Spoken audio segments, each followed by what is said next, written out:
Hi guys! Yeah, we just saw Star Wars The Force Awakens. This is the review that I promised any and all who saw my Star Wars The Force Awakens trailer reaction with my mum as well. So here we are to do not the trailer reaction, but to do the movie review. My thoughts on the movie was there was a few surprises, which I wasn't actually expecting. I obviously can't say because it will ruin the movie, but in saying that, they did do it in Star Wars style, found the weakness of the enemy, like they all have all done in all Star Wars movies, in every other movie. So yeah, so it obviously was kept, as far as I'm concerned, it was up to expectations of a Star Wars movie. Yes, it lived up to the expectations quite well. I have a lot to say about this movie, and most of it good. I personally love this movie. It's the first time, believe it or not, it is the first time I've ever seen a Star Wars movie on the big screen. So can you imagine my excitement going to see a Star Wars movie on the big screen for the first time for me, and being so surprised that I wasn't let down. This is actually a really good movie. In my opinion, it's really good.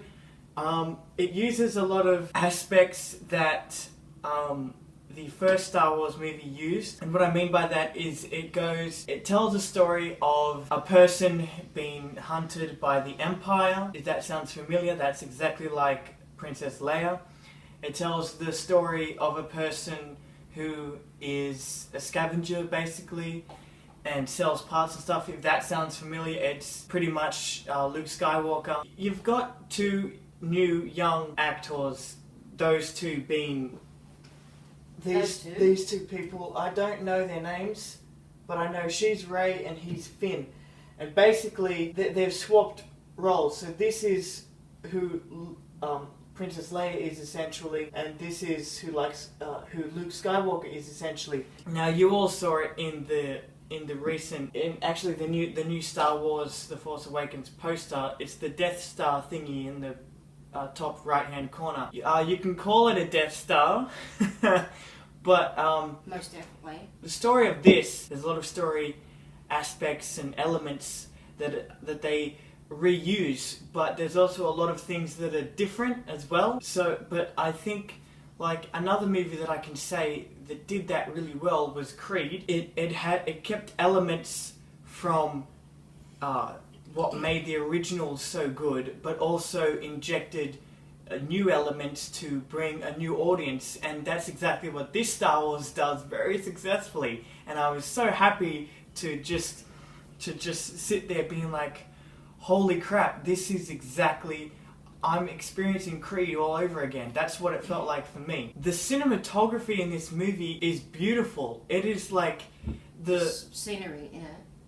No, the cinematography, the camera work is just so amazing. It's the use of wides, close-ups, pans, all of it. It is just it's not always good, but most of the time the cinematography is just amazing. You feel the epic scope of this movie just by the cinematography. And this movie did have, it was very epic in its feeling. Like, as I said, it uses a lot of elements from the first Star Wars movie, but it just enlarges it. But it does use a lot of elements from the first Star Wars movie, but makes it bigger and more epic, and gives it it doesn't quite feel like the stakes are high, but it does feel epic. There's no other way I can say it better than that. But this one also with locations, they use some beautiful locations. Yes, yeah, that's a very good point. What's it called? Director of photography, whoever goes out and finds the locations for these scenes.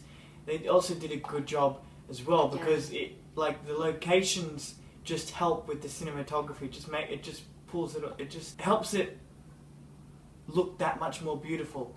I will say that all the characters in this are interesting, very well done journeys. That the characters are well written.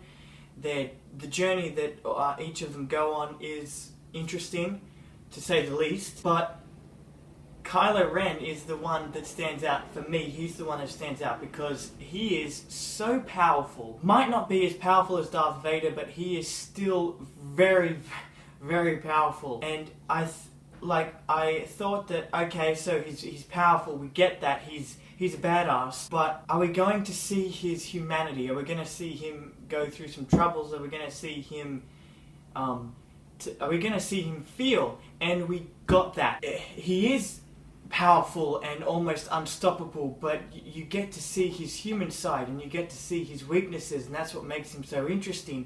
And that is why I cannot wait for him to come back in the second, well, technically 8th one, but come back in the second one to this trilogy and come back and kick ass, because you know he will. As for the antagonist, he is done extremely well. There is one thing that I didn't really have a problem with, that I just found weird, was the ending to this movie.